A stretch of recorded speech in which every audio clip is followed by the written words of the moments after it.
So gẹ́gẹ́ bí ìjọ a ní àwọn orin kan tó máa ń ru ọkàn wa sókè gẹ́gẹ́ bí aṣẹ́gun. A sì fẹ́ kẹ́yìn náà darapọ̀ mọ́ wa nígbà tí à ń kọ àwọn orin tó wà ní ojú ewé kẹtàlélógún, page 17 of our program. We have 2 hymns there that are just so peculiar to us as a church. We will take the bottom one first.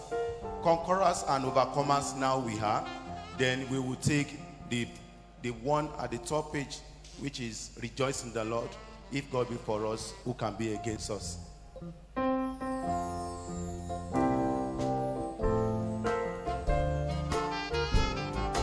Ẹ̀yin tẹ́ bá fẹ́ darapọ̀ mọ́ wa náà, ẹ lè darapọ̀ mọ́ láti kọrin yẹn o.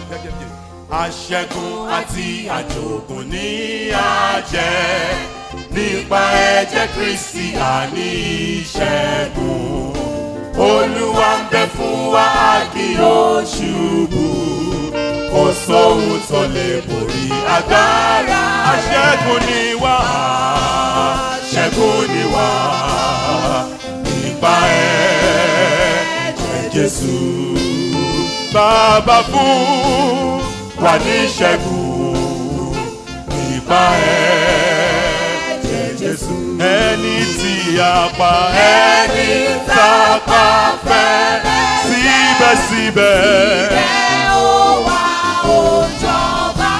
Àwájú aṣẹ́gun lọ, àwájú aṣẹ́gun lọ.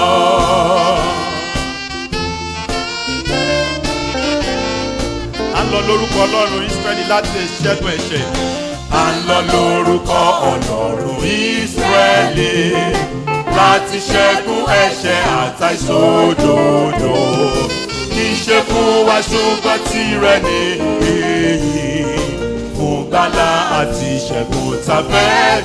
Aṣẹ́gun ni wá, aṣẹ́gun ni wá, nípa ẹ̀jẹ̀ Jésù. Bàbá fún wa ní ìṣẹ́gun, nípa ẹ̀jẹ̀ Jésù. Ẹni tí a pa, ẹni tá a pa fẹ́, síbẹ̀síbẹ̀ ó wà ó jọba. Àwájú aṣẹ́gun lọ, àwájú aṣẹ́gun lọ. Ẹni tó bá ti ṣẹ́gun ni a ó fi fún. Ẹni tó bá sì ṣẹ́gun ni a ó fi fún. Láti jẹ mánà tó tọ̀run wá ní. Lòun yóò sì gbọ́ ìmọ̀ pé a ṣẹ́gun. Yóò wọṣọ funfun yóò sì dádé. Aṣẹ́gun ni mí. Kọrin yẹn fúnra rẹ̀. Aṣẹ́gun ni mí. Nípa ẹ̀jẹ̀ Jésù. Bàbá fún mi ní ìṣẹ́gun. Nípa ẹ̀jẹ̀ Jésù. Ẹni tí a pa, ẹni tá a pa fẹ́, síbẹ̀síbẹ̀ ó wà ó jọba. Èmi jù àgùn lọ, èmi jù aṣẹ́gun lọ, èmi jù aṣẹ́gun lọ, èmi jù aṣẹ́gun lọ.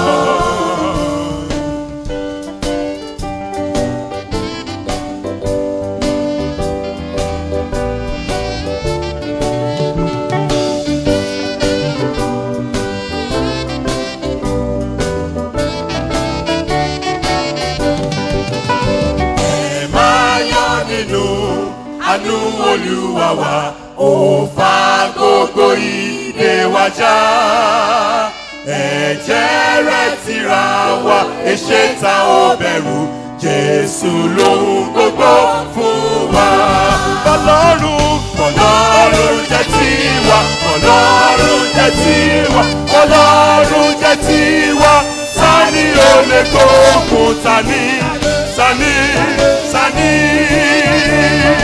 Ta ló ta tó lè dojúkọ wá? Jẹ́ alágbára nínú Olúwa yín. Jẹ́ alágbára nínú Olúwa yín. Sì jẹ́ olóòótọ́ lọ́jọ́jọ́. Kàtí bí yíwá ká já fún àtàṣà wa.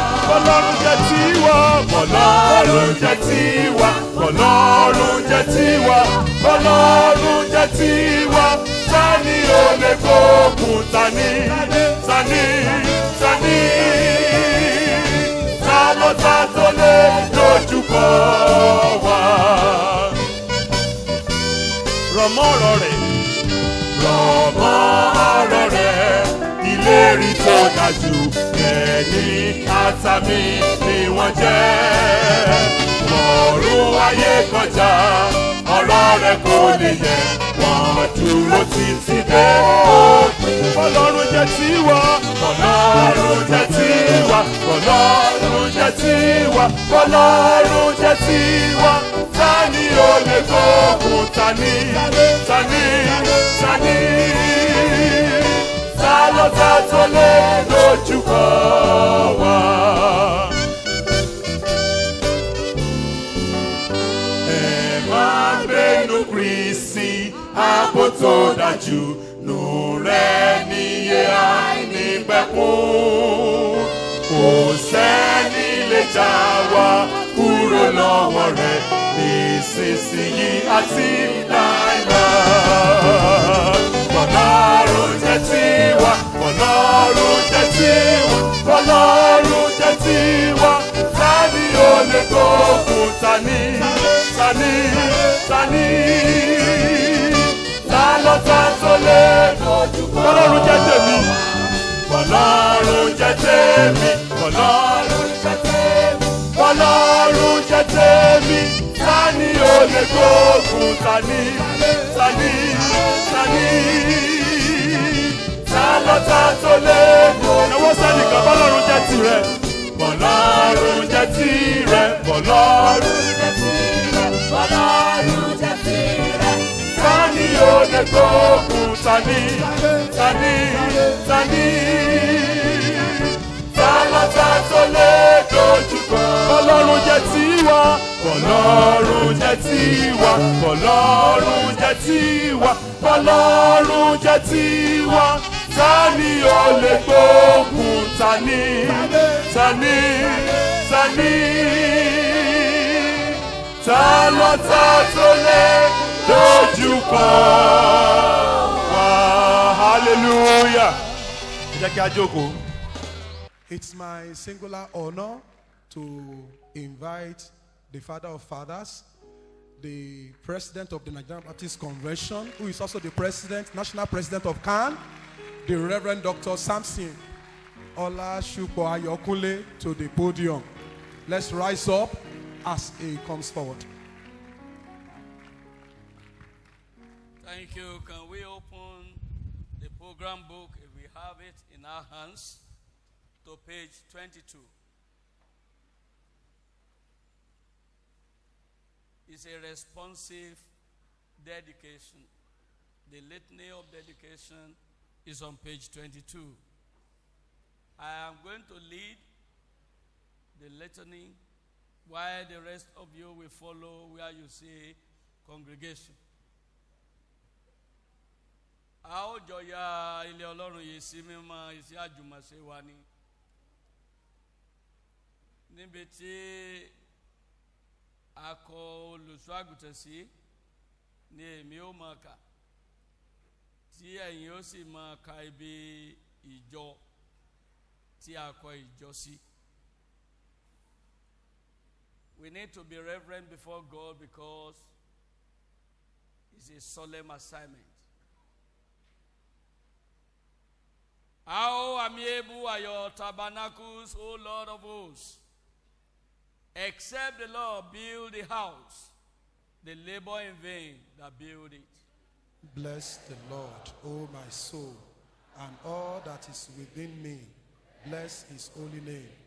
Bless the Lord, O my soul, and forget not his benefits.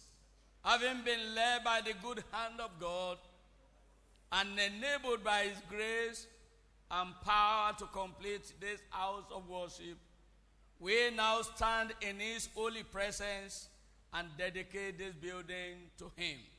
We dedicate this house to the glory of God the Father who has called us by his grace to the honor of his Son, who loved us and gave himself for us, to the praise of the Holy Spirit, who illuminates and sanctifies us. We dedicate this house For the worship of God in prayer and praise, for the preaching of the everlasting gospel of Jesus Christ, for the observance of the New Testament ordinances of baptism and the Lord's Supper.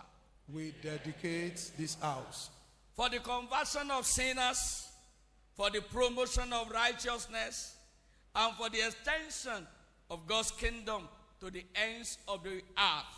we dedicate this house For the building of Christian homes, and for the nurture of our children in the instruction of the Lord. we dedicate this house For the comfort of all who mourn, for the strength of those who are tempted and tested, for the light of those who seek the way, we dedicate this house for the promotion of personal and social righteousness in our community, we dedicate this house in the unity of faith, in the bond of Christian brotherhood, in love and goodwill to all, we dedicate this house in grateful recognition of the noble leadership of former pastors of the church and faithful laborers of former members, in affectionate remembrance of our beloved whose prayers and gifts are joined with us today. we dedicate this house and now rededicate ourselves to the worship and service of the Almighty God in this building and in the world, through Jesus Christ our Lord. Let the congregation say amen. Amen. Can I hear that better? Amen. Can I hear that once more? Amen. God bless you. Amen. This house is dedicated today. In the name of God the Father, God the Son, and God the Holy Spirit. Olúwa, Olúwa, Olúwa wa, orúkọ rẹ ti níyìn tó ní gbogbo ayé. Ìwọ tó gbé ògo rẹ kárí àwọn ọ̀run. Kí ni ọmọ ọwọ́ àtọmọ ọmú tó ti ń ṣe lànà rẹ̀? Tí Olúwa ní ilẹ̀ àti ẹ̀kún rẹ̀, ayé àtàntó tẹ̀dó sínú rẹ̀. Toró fìdí rẹ̀ sọlẹ̀ lórí òkun, ó sì gbé kárí àwọn ìsàn omi. Ta ni ó gorí òkè Olúwa lọ? Tàbí ta ni ó dúró níbi mímọ́ rẹ̀? Ẹni ó ní ọwọ́ mímọ́, tó ní àyà funfun, tí ó gbé ahọ́n rẹ̀ sókè sí asán, tí ó sì búra ẹ̀tàn. Ó ní ó rí ìbùkún gbà lọ́wọ́ Olúwa àti òdodo lọ́dọ̀ Ọlọ́run ìgbàlà rẹ̀.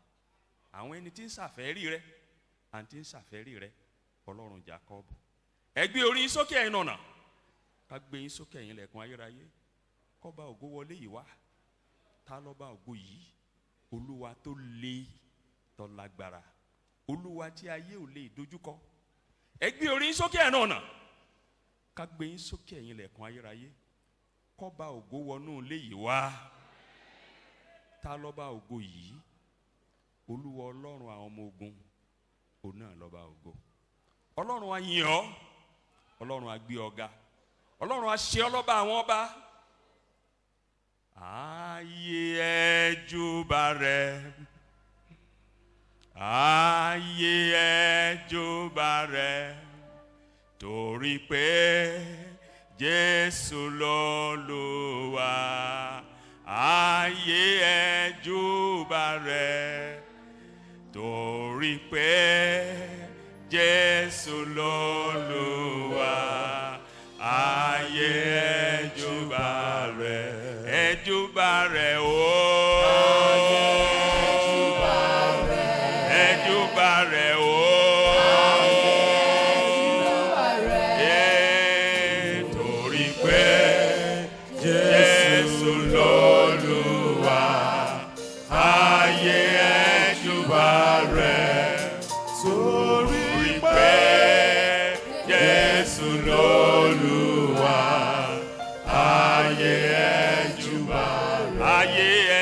júbà rẹ̀ o. ayé ẹ júbà rẹ̀. Mo ní ẹ júbà rẹ̀ o. ayé ẹ júbà rẹ̀. Torí pé Jésù lolúwa. Ayé ẹ júbà rẹ̀. Torí pé Jésù lolúwa. Ayé ẹ júbà rẹ̀. Ẹ ṣé ibi tẹ́ ti bẹ̀rẹ̀. Ẹ ṣé ibi tẹ́ bá dé. Adúpẹ́ o Jésù, ibi tẹ́ mú wa lọ. Ẹ ṣé bàbá. Ẹ ṣé o, ẹ ṣé o, ẹ ṣé o. ẹ ṣé ibi tẹ́ bá dé. Ẹ ṣé o bàbá. Adúpẹ́ o Jésù, ibi tẹ́ mú wa lọ. Ibi tẹ́ mú wa lọ. Ibi tẹ́ mú wa lọ. Ibi tẹ́ mú wa lọ. Ibi tẹ́ mú wa lọ. Ibi tó lógo ni. Ibi tẹ́ mú wa lọ. Ẹ ṣé, ẹ ṣé, ẹ ṣé ibi tẹ́ ti bẹ̀rẹ̀. ẹ ṣé bàbá. ẹ ṣé ibi tẹ́ bá dé. Adúpẹ́ o Jésù, ibi tẹ́ mú wa lọ. Ọlọ́run á yìn yín, Ọlọ́run á gbé yín ga fún bí tẹ́ ti bẹ̀rẹ̀. Oore Ọ̀fẹ́ Baptist Church. Fún bí tẹ́ mú dé. Oore Ọ̀fẹ́ Baptist Church. Fún ibi tó tún lógo jù yìí lọ tí ẹ mú lọ, Olúwa gba ọpẹ́ wa. Olúwa gba ìyìn wa. Fún gbogbo ọkàn tẹ́ ẹ ti lò láti mú wó pé iṣẹ́ yìí jẹ́ àṣeyọrí. Fún ẹni tẹ́ ẹ fún ní ìran. Fún gbogbo àwọn tẹ́ ẹ ti lò láti sáré tọ ìran náà lẹ́yìn débi pé wá sí ìmúṣẹ lónìí, Olúwa gba ọpẹ́ wa. Ǹjẹ́ ilé náà ní akọ fún ọ bàbá gún wá sí yín?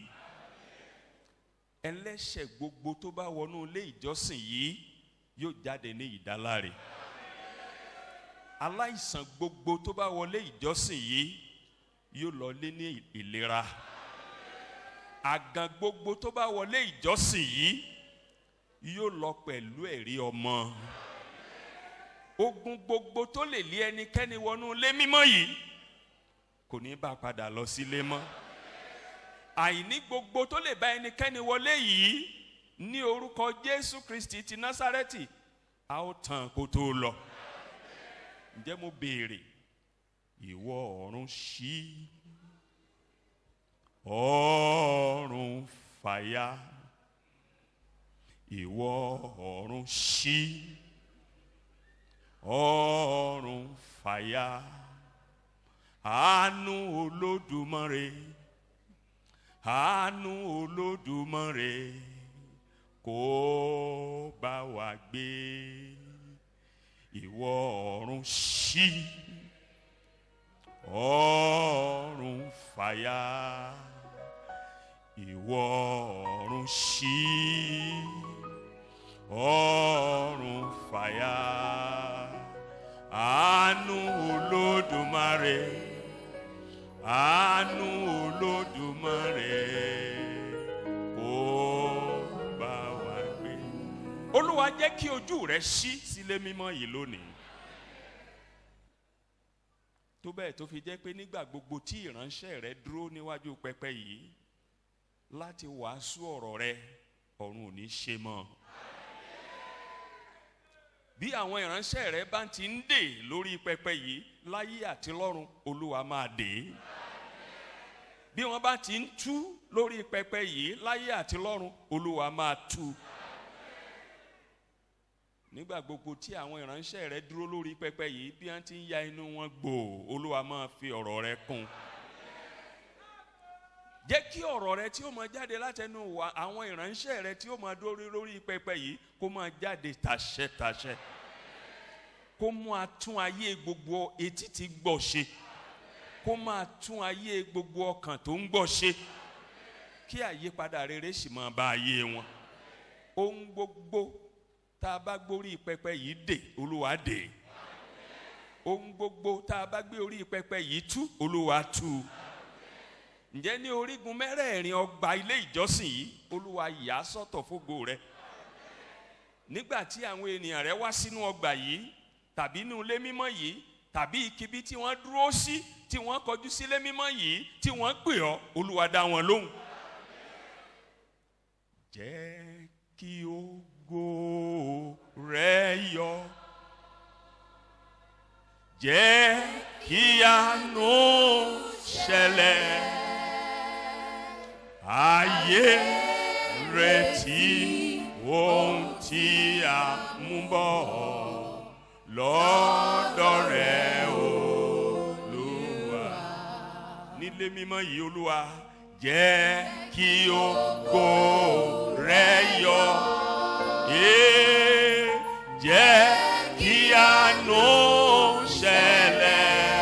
Bàbá ayé retí ohun tí a mú bọ̀ lọ́dọ̀ rẹ Olúwa. Olúwa nílé mímọ́ yìí àti gbogbo àyíká rẹ̀ jẹ́ kí ògo rẹ̀ gún wà síbẹ̀. Tó bẹ́ẹ̀ tó fi jẹ́ pé ẹnikẹ́ni ò ní wálé mímọ́ yìí ó sì padà lọlé lọ́wọ́ òfò. Jẹ́ kí ògo rẹ̀ yọ nínú ilé mímọ́ yìí àti gbogbo àyíká rẹ̀. Olúwa jẹ́ kí ìyanu rẹ̀ máa ṣẹlẹ̀. Kí gbogbo ayé mọ̀ wípé ìwọ Olúwa wà níhìn. Ògo ni forúkọ rẹ̀. Ǹjẹ́ fún gbogbo àwọn tó wá ti lò lọ́kùnrin lóbìnrin lọ́mọdé lágbà ní ẹ̀náwó ní ẹ̀nára ní búbùkún láti òní lọ ẹ̀dẹ̀ alábùkún fún. Mo súre fún yín pé kólòbó òróró yín kì yóò gbẹ. Ìkòkò ìyẹ̀fun yín kì yóò ṣófo. Olúwa Ọlọ́run ìbùkún ó pàṣẹ ìbùkún sáyé yín. Ó pàṣẹ ìbùkún sí ìdílé yín. Ayé yín yóò jẹ́ èyí tó wù ní. Ìdílé yín yóò jẹ́ èyí tó wù ní. Ẹwà Kristi yóò máa farahàn láyé yín. Ẹ ò sì ní wà bákan náà mọ́. Bàbá dúpẹ́ torí pé ẹ ti gbọ́ tiwa. Ògo ni fún orúkọ rẹ Olúwa. Ǹjẹ́ fún gbogbo àwọn ọkàn tí wọ́n wá ṣẹlẹ́rìí ayọ̀ yìí lónìí ẹ lọ lé pẹ̀lú ẹ̀rí ayọ̀. Ẹ ó lọ lé pẹ̀lú ẹ̀rí ayọ̀. Ayé yín ò sì ní wà bákan náà mọ́. Ògo ni fún orúkọ Olúwa. Ògo ni fún orúkọ Olúwa. Ògo ni fún orúkọ Olúwa. Ògo ni fún orúkọ Olúwa.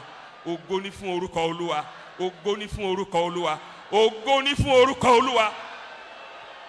Ní orúkọ Jésù Kristi Olúwa wa. God's temple, a pleasant place of blessings. Ilé Ọlọ́run ibi tó dára fún ìbùkún. The writer of Psalm 84 was believed to be one of the children of Korah, not David. The writer of Psalm 84. Ẹni tí ó kọ Sáàmù orí kẹrìnléní ọgọ́rin was believed to be one of the children of Korah. A gbàgbọ́ pé ọ̀kan lára àwọn ọmọ Kórà ló ṣeé ṣe kó jẹ́. Not David. Kì í ṣe ọmọ Dáfídì. Because some of us have the misconception that Psalms, everything, all the chapters in Psalms were written by David. No. Torí gbàgbọ́ ọ̀pọ̀lọpọ̀ wa ni pé gbogbo tá a bá ti gbọ́ Sáàmù báyìí àti gbàgbé Dáfídì ló kọ kò rí bẹ́ẹ̀ o. We very much believe that they must have been written by another person other than David. A ní gbàgbọ́ pé àwọn Sáàmù kan bẹ tí àwọn mìíràn kọ. This particular Eléyìí one. tá à ń sọ̀rọ̀ nípa rẹ̀ yìí kì í ṣe Dáfídì ló kọ. Because from his experience of the temple of Solomon, Torí nípa ìrírí rẹ̀ nípa tẹ́ḿpìlì tí Sólómọ́nì kọ́. which was believed to be the most magnificent in that period. Èyí tí a gbàgbọ́ pé òun ló dáa jù ní àkókò ìgbà náà. When he beheld the magnificence, the uniqueness of that temple on Zion, Nígbà tó wá wo irú ẹwà tí ò wọ́pọ̀ bí tẹ́ḿpìlì yẹn ṣe rí he exclaimed, ó wá yà lẹ́nu. how amiable, how unique, how lovely to see is your tabernacle, O Lord God of hosts. Ó wá wò pé ilé ẹwà rẹ̀ yìí ó ti dára tó, ilé rẹ̀ yìí ti dára tó Olúwa. If it were David, tó bá jẹ́ pé Dáfídì ni, he wouldn't be able to say that because the temple was not built in his time. tó bá ṣe pé Dáfídì ló kọ́ ni, kò ní lè sọ bẹ́ẹ̀ torí pé a ò kọ́ tẹ́ḿpìlì náà nígbà ayé rẹ̀. The temple of Solomon was so magnificent that people were going there on pilgrimage to see it. Tẹ́ḿpìlì tí Sólómọ́nì kọ́ yìí rẹwà púpọ̀ tẹ́bi jẹ́ pé ṣe làwọn èèyàn ń rọ́ lọ wò ó ní gbogbo ìgbà. It was a very famous temple. Ó jẹ́ tẹ́ḿpìlì tó gbajúmọ̀ gan. To the extent that the Queen of Sheba, which is the present Ethiopia, had to leave Africa and travel all the way. We didn't know how many months it took her to go and behold the beauty of the temple of Solomon. Léyìí tó fi jẹ́ pé ọbabìnrin Ṣẹ́bà láti Ethiopia tó fi rìnrìn àjò a ò mọ iye oṣù tó gbà á láti wá wo tẹ́ḿpìlì náà. Beloved, Àyànfẹ́, I wouldn't believe that the magnificence of the temple of Solomon was so magnificent as the temple where we are today. n ò nígbàgbọ́ wípé tẹ́ḿpìlì Sólómọ́nì tá à ń pariwo yìí n ò rò pé rẹwà tó irú inú ìta wà ń bẹ̀ Because by lónìí. that time there was no fan. Torí pé ńgbà tá à ń sọ yìí kò sí abẹ̀bẹ̀ tí ń fẹ́. Now you have fan. Báyìí a ní abẹ̀bẹ̀ tí ń fẹ́. By that time no air conditioner. Mo mọ̀ pé ńgbà yẹn kò sí ẹ̀rọ amúlétutù. Now we have air Ṣùgbọ́n conditioner. ní ìsìn a ní. By that time we didn't have rug. Mo mọ̀ pé ńgbà yẹn kò sí ẹní àtẹ́ ẹ̀ka. Now we have rug. Ṣùgbọ́n a ní ẹní àtẹ́ ẹ̀ka By báyìí. that time no tiles. Nígbà yẹn mo mọ̀ pé kò sí àwo tangaran tí a ń lẹ̀ mọ́lẹ̀. Now we have tiles. Ṣùgbọ́n ní ìsìn aláwo tangaran tí a By ń lẹ̀ that mọ́lẹ̀. time Nígbà yẹn there was no projector like this. kò sírú àwọn àgbé ohùn àti ènìyàn sáfẹ́fẹ́ báyìí. Now we have projector. Ṣùgbọ́n ní ìsìn a ní. By that time there was no roofing like this one you have put up. Nígbà tá à ń sọ yìí kò sírú àwọn àtẹ́lé tí a fi tẹ́lẹ̀ yìí. So in terms of magnificence and uniqueness, this temple is very magnificent. Tí a bá ń sọ̀rọ̀ nípa pé nǹkan rẹwà ó yáàyì ó dùn wò ibi tá a wà yìí yáàyì ó Humanly rẹwà. speaking, it is an amiable temple. Ká má parọ́ fúnra wa o ibi tá a wà yìí ó dùn wò. When we say something is amiable, Tá a bá sọ pé nǹkan dùn wò we are saying that thing is very lovely. à ń sọ wípé nǹkan yẹn ó wù ni. That thing is very attractive to the eyes. Àjànàkúrú nǹkan bẹ́ẹ̀ ó kọjá mo rí nǹkan fìrí. And many other adjectives that can describe something you love to embrace. Àti àwọn onírúurú àpọ́nlé ọ̀rọ̀ tí a lè lò láti fi ṣe ẹ̀pọ́n nǹkan tá a bá rí tó sì wù ni. However, Ṣùgbọ́n no matter how magnificent this temple may be, ṣùgbọ́n ju gbogbo bí ilé tí a wà yìí ṣe rẹwà lọ. this temple will not be magnificent at all if the certain things are not happening here. Ilé yìí kò ní jẹ́ ilé tó rẹwà rárá bí àwọn nǹkan kan tí ò bá sí mbẹ̀. What happens in this temple and what happens in your lives will be what will make this temple to be the right place of worship. Ohun tó ṣẹlẹ̀ sí ilé tá a wà yìí àti tó bá ń ṣẹlẹ̀ nínú ayé tiẹ̀ gangan òní ò wá sọ fún wa bí tẹ́ḿpìlì yìí ṣe rẹwà sí. Therefore, I will quickly speak about the amiable constituents of the Lord's tabernacle. This church must reflect. Torí náà wọ́n wá sọ kíákíá kí ni àwọn àbùdá nǹkan tí ó lè jẹ́ kí ẹwà ilé tí a wà yìí kó lè máa búyọ. I want you to take note of this. Mo sì wá fẹ́ kí ẹ farabalẹ̀ wo àwọn nǹkan wọ̀nyí. Number one, Ohun àkọ́kọ́ from verses 1 to 3 of Psalm 84, láti ẹsẹ̀ kínní dé ẹsẹ̀ kẹta sáàmù tí a kà. the psalmist says, Onísáàmù wípé how lovely is your tabernacle, O Lord of hosts, it is a rescue center. ó ní àgọ́ rẹ̀ wọ́n ní ti ní ẹwà tó Olúwa àwọn ọmọ ogun ó ń túmọ̀ sí wípé ó jẹ́ ibùdó ìgbani ibùdó ààbò. How do I know that? Báwo ni mo ṣe mọ̀ yẹn? Say, my soul longs, yes, even faint for the cause of the Lord. My heart and my flesh cry out for the living God. Listen, even the sparrow has found a home. Not only that, and the swallow a nest for herself, where she may lay her young.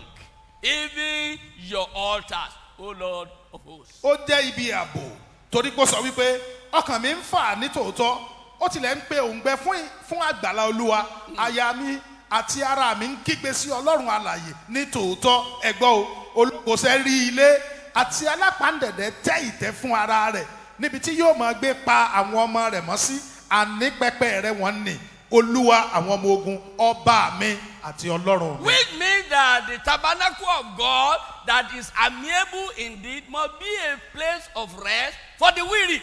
Ó fi hàn wípé àgọ́ Olúwa tó rẹwà ní tòótọ́ ó gbọ́dọ̀ jẹ́ ibi ìtura ó gbọ́dọ̀ jẹ́ ibùba ìsinmi fún ọkàn tó ń ṣàárẹ̀. The sparrows found their home there.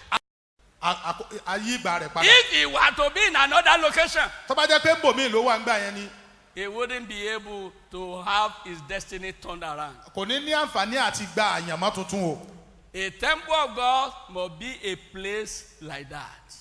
Tẹ́ḿpìlì Ọlọ́run ó gbọ́dọ̀ jẹ́ irú ilé bẹ́ẹ̀. Where you put off unpleasant destiny and put on a new destiny. Níbi tí téèyàn ti ń da àwọn àyànmọ́ tí ò dálẹ̀ tó sì wá ń gba àyànmọ́ gidi. The temple of God Ilé Ọlọ́run was where Isaiah the prophet entered. níbi tí wòlíì Àìsáyà wọ̀ In chapter 6. ní orí kẹfà. Kí ni Isaiah lọ ṣe ń temple ìjọ yẹn náà? What did Isaiah want to do at the temple that day? Ó lọ fi ẹ̀sùn sun Ọlọ́run sun Ọlọ́run ni. He went to report God to God. He said, why, O God? He said, kí ló dé Olúwa? Uzziah, the king that we trusted, who has been very prosperous, who has helped Israel, you allowed him to die suddenly. Why? Olúwa èsì ọba Uzziah tó dá tó sì ti ń ran Israẹli lọ́wọ́ ó sì gbà kó kú olùpa èyí ti jẹ́. You think I will come here and praise you? Ó rò pé wọ́n wà bí wọ́n yín ọ. I will not come here and praise you. N ò ní wá yín ọ o. I'm here to accuse you. Mo wá fẹ̀sùn kàn ẹ́ ni. Why did you allow Uzziah to die? Kí ló dé tó fi gba Uzziah léèrè kó And kú? you know that we are surrounded by enemies. Ó sì mọ̀ pé àwọn ọ̀tá ló yí wa ká. Who will now stand up for Israel? Táwa ni ó dìde fún Israẹli báyìí. But because the power of God was in the temple, Ṣùgbọ́n nítorí pé agbára Olúwa wà ní tẹ́ḿpìlì. the Lord opened his eyes. Olúwa wá sí ojú ẹ̀. That the real king that was guiding Israel was many more times greater than Uzziah. Kì í ṣe ọba Uzziah yìí ló ń dáàbò bo Israẹli o. Ọba tó ń dáàbò bo ó lágbára ju Uzziah lọ. The temple of God in this will be a place where you can see the picture of God.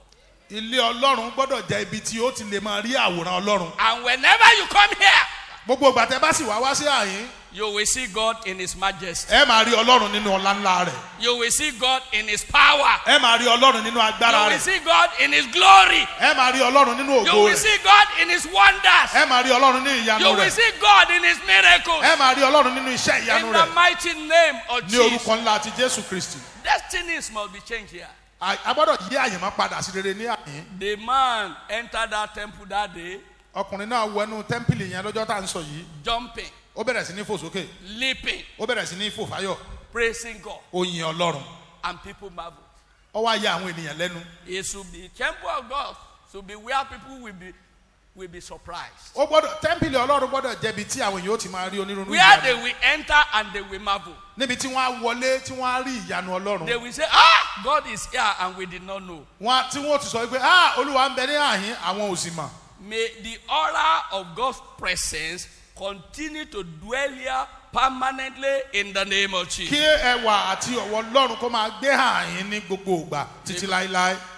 The temple number 5 must be a place of renewal of strength. Ohun kankan ni pé àgọ́ Ọlọ́run yìí ó gbọ́dọ̀ jẹ́ ibi tí ìyà ó ti máa tún okun wa ṣe. The Bible says they go from strength to strength. Bíbélì sọ wípé wọ́n ń lọ láti ipá dé ipá. Every one of them that appears in Zion. Gbogbo wọn tí wọ́n farahàn ní Síónì. Where was the temple of Solomon built? Níbo ni wọ́n kọ́ tẹ́ḿpìlì Sólómọ́nì sí? Where? Níbo? In Zion. Ní Zion ló wà. It was built in Zion. Síónì ni wọ́n kọ́ sí. So when the psalmist was saying, everyone that appears in Zion, everyone that appears in the temple of Solomon, they go from strength to strength. ó ń sọ wípé nígbà tí àwọn èèyàn bá dé Síónì wọn gbogbo àwọn tó lọ sí Síónì tẹ́ḿpìlì Sólómọ́nì ni wọ́n lọ ó wá ń sọ pé wọ́n ń lọ láti ipá pa. And it is that strength that you receive from here. irú ipá yẹn náà ni ó sì máa gbà láti àhín. It will make you soar above your limitation. yóò máa jẹ́ kí ẹ dàgbà ju gbogbo àwọn àyè yín lọ. It will help you to overcome your most difficult challenge in life. yóò jẹ́ kí ẹ máa borí gbogbo àwọn ìdojúkọ tí ó ń dojúkọ yín It láyé. will make you stronger than all the vicissitudes of life that you are facing. yóò jẹ́ kí ẹ ní agbára láti borí gbogbo àwọn ìdojúkọ. And I pray for somebody who can believe today mo sì gbàdúrà fún ẹnìkan tó lè gbàgbọ́ lónìí that in your areas of weaknesses, pé ní gbogbo agbọ́dọ̀ àìyẹ́ rẹ receive now the strength of God in the name of gba Jesus. okun Olúwa báyìí lórúkọ Jésù. I cast out discouragement from your life. mo lé ẹ̀mí ìjákulẹ̀ jáde nínú ayé rẹ.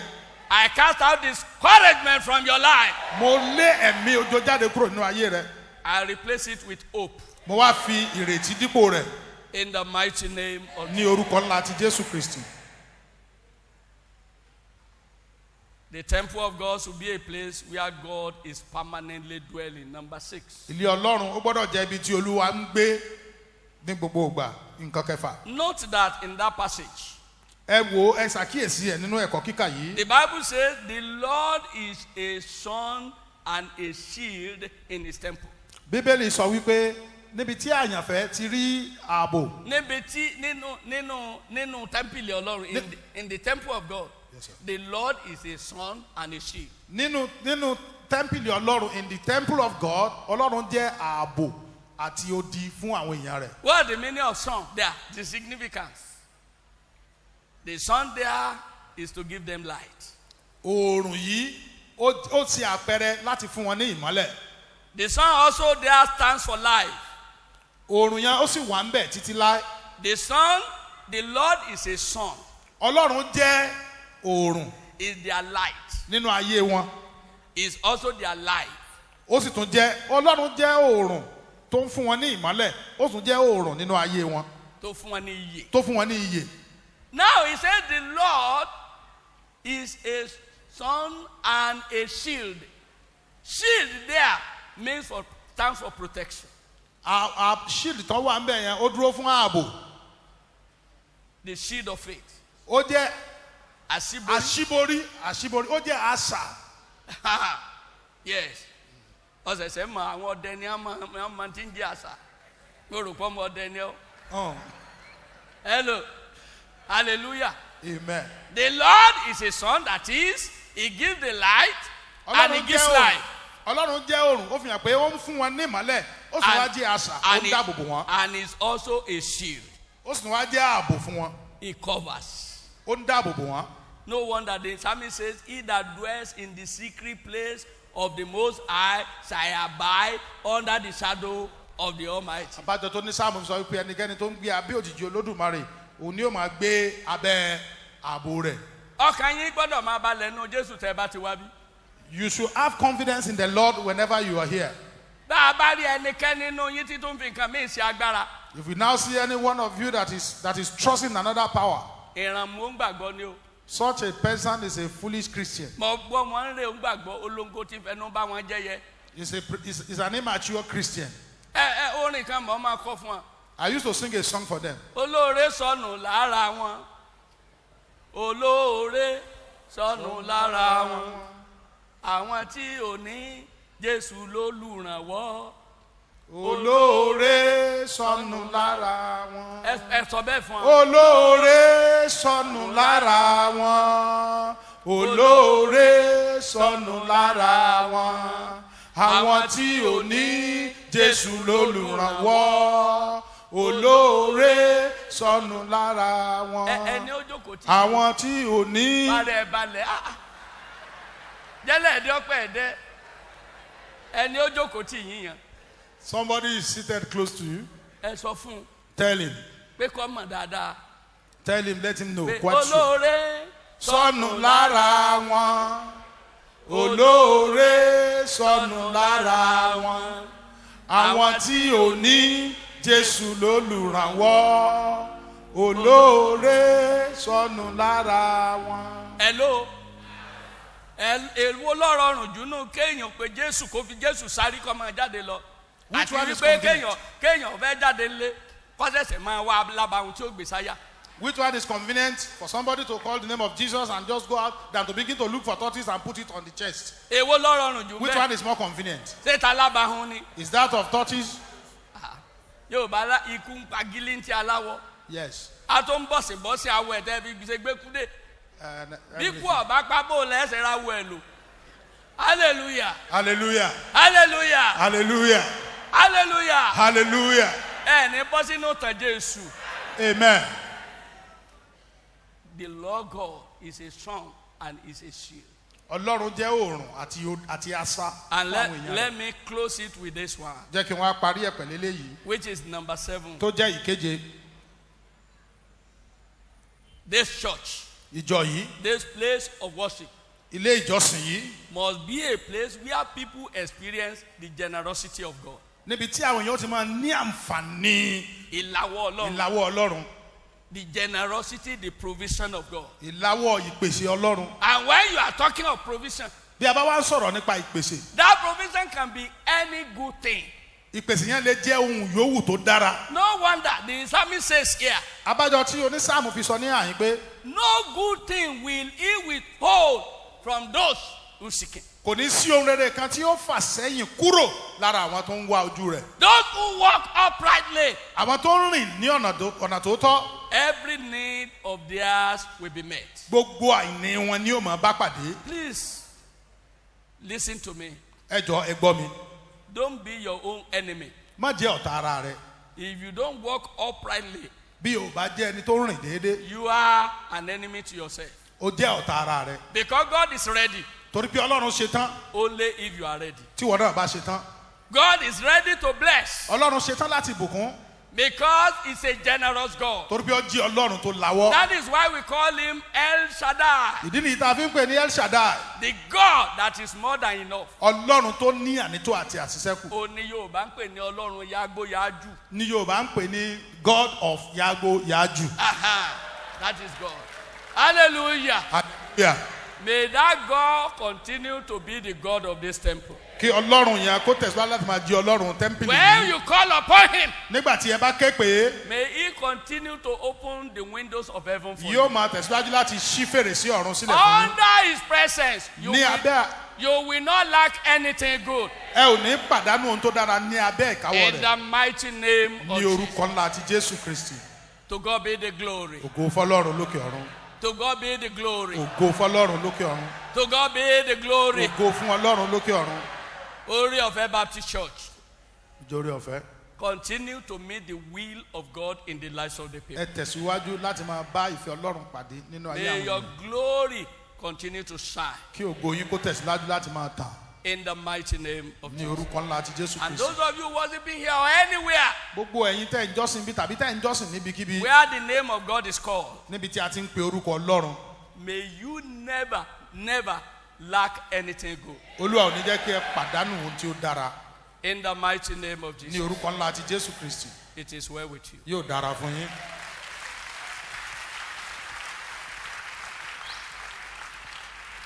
Ijó ni máa jẹ̀ mú mi ò jàre. Ẹ wò mí náà bí mo ṣe kẹ̀kẹ́ yìn bàbá. Ẹ wò mí o bí mo ṣe yìn bàbá lógo.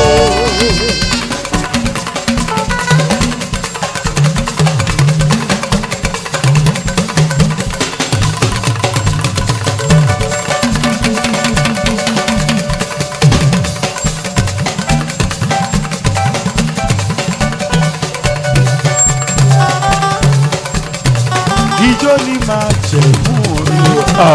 Ẹ wò mí náà. Bí mo ṣe fẹ́fẹ́ yìn bàbá, ẹ wò mí o, bí mo ṣe yìn bàbá lógo.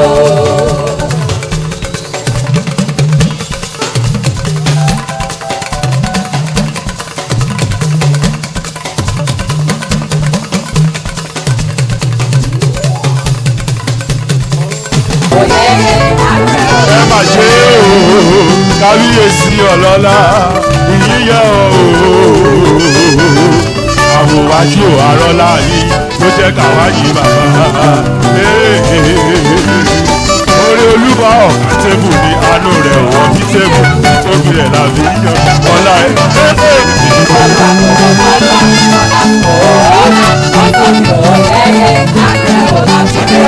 Ẹ ṣe wò ẹ ṣe wò ẹ má ṣe Jésù ẹ ṣe wò. Ẹ ṣe wò ẹ ṣe wò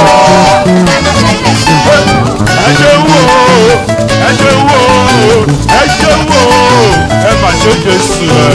Ẹ ṣe wò ẹ ṣe wò ẹ ṣe wò ẹ má ṣe Jésù.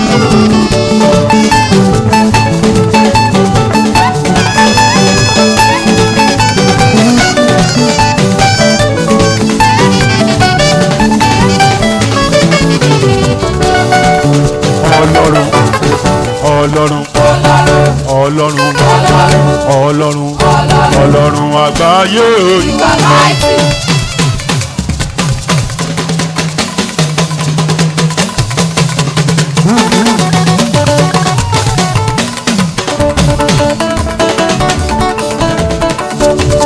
Ọlọ́run àgbáyé.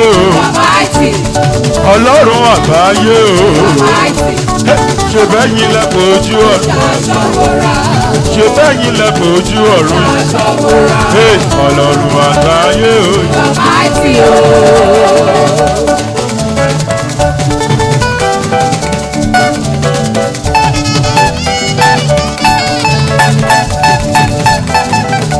Hallelujah. Ilé ni mo wà tí mo gbọ́ kìkì Jésù àgbèrè ṣòro. Aṣọ́rẹ́ kiri o, bàbá máa kú iṣẹ́ o.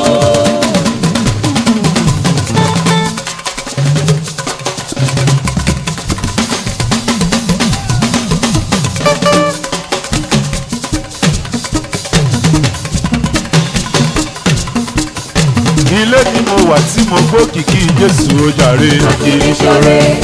Aṣọ́rẹ́ kiri o, bàbá máa kú iṣẹ́ o.